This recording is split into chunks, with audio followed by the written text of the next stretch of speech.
DJ Ferris. It's Chicago, nigga. It's the real one. Hit me. Only one is pulling shit the fuck up.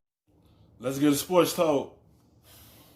What are the expectations for you in terms of the impact Gronk's going to have? Huge impact. High expectations. I think Rob Gronkowski is going to be Tom Brady's go-to red zone target, and that's because he's 6'6", it can go up and catch anything, anywhere. His wingspan, everything that he brings to the table. I can remember personally when he came in as a rookie, because it's not going to be everything on him. When you got multiple weapons around you, someone's going to be open. It's going to be between OJ, between Gronkowski, Evans, Godwin. Because when you got four guys that you could go to, someone is always going to be open. It's going to make their jobs much easier because you got to defend four guys. And someone's always going to be open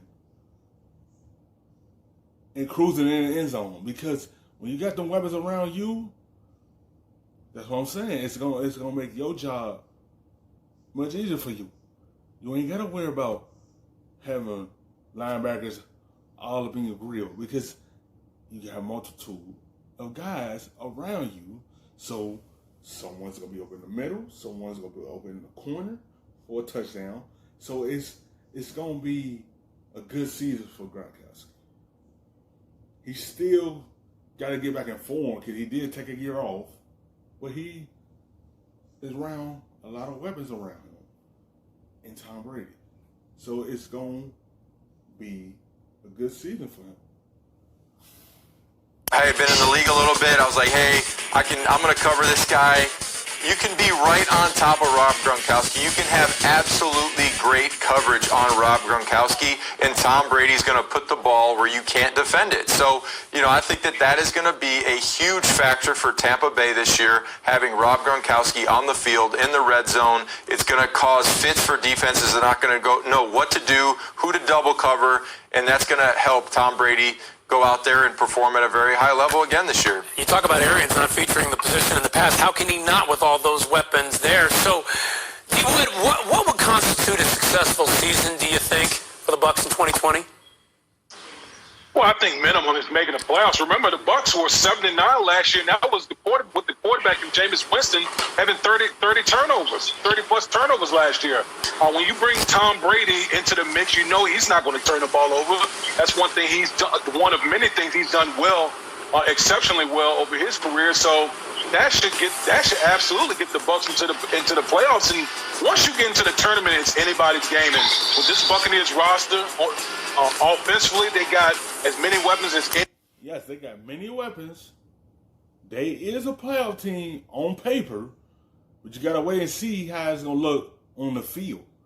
Yeah, we can say they're going to do this and that, but we got to wait and see it in live action. We got to wait to see how it's going to turn out once they hit that field. And then we can determine right there. Team in the National Football League and an underrated defense led by Todd Bowles. They got better and better as the season progressed last year. This team could be scary and could find their way into the Super Bowl this year. Wow, Super Bowl talk. Okay, I like that. Diana, Gronk and Brady, they've always had this unique chemistry. They've always been able to get on the same page. But I wonder, with all these weapons down there and him maybe leaning to, preferring Gronk, I wonder how that could impact the season. Oh, certainly. Ryan, whatever you have at home that makes you feel secure and safe, that's essentially what Rob Gronkowski is going to be for Tom Brady. You heard Gronk in that interview talk about how much work it takes to actually build that chemistry with the quarterback, and they certainly have years of that. And look, Rob Gronkowski isn't this. Yes, they already had a schedule of everyone around them. Those two already had chemistry because they already played together. And that's why Tom Brady do these little, workouts so he could try to get familiar with the new teammates because they already had their chemistry, and Tom Brady trying to build chemistry with everyone else because Tom Brady already know what Gronkowski gonna do, and Gronkowski already know what Tom Brady gonna do. Everyone else don't know what he's going to do. And that's why they're trying to build it. That's why I say it look good on paper, but you got to wait to see when they touch that field first. They got to know what he's going to do, where he want to put the football. It's a lot of things that go into this. Yes, they have a good offense, but chemistry do play a big part into this. Gronk that Ninkovich was just talking about when they were in practice years ago. He's definitely beat up and dealing with some of those injuries. He's healthy, but he's just not the same Gronk. That being said, think about how much unknown there is for Tom Brady right now. He's with a new team, with new guys. Now he just has Gronk there that he can rely on. So, yeah, they've got a plethora of weapons here. But when it comes down to it, there's going to be that one guy he's going to go to that he knows he can depend on, and that's going to be Gronk. I love how you say whatever you have at home that makes you secure and safe. It's like his whoopee. So Rob, is that what Gronk is for Brady? Is he his whoopee? I mean, whatever you want to call it, it's his go-to guy when the game's on the line. And if he needs a touchdown, he needs a first down, he's going to be looking for Gronk. I can guarantee that because he's that big, he's that good. And I don't care, you know, he took a year off. He's probably going to be better this year than he was his last year playing because he's feeling fresh, he feels good. And having the stress of being in pain, I mean, that takes a toll on you. So I think that he's going to be in a great place mentally. And he's already said that he's excited to be out there and playing again. It's okay if you don't want to say the word whoopee. I get it, man. You're big, you're tough. If you say it, people don't. What's a whoopee? I say doot. A doot.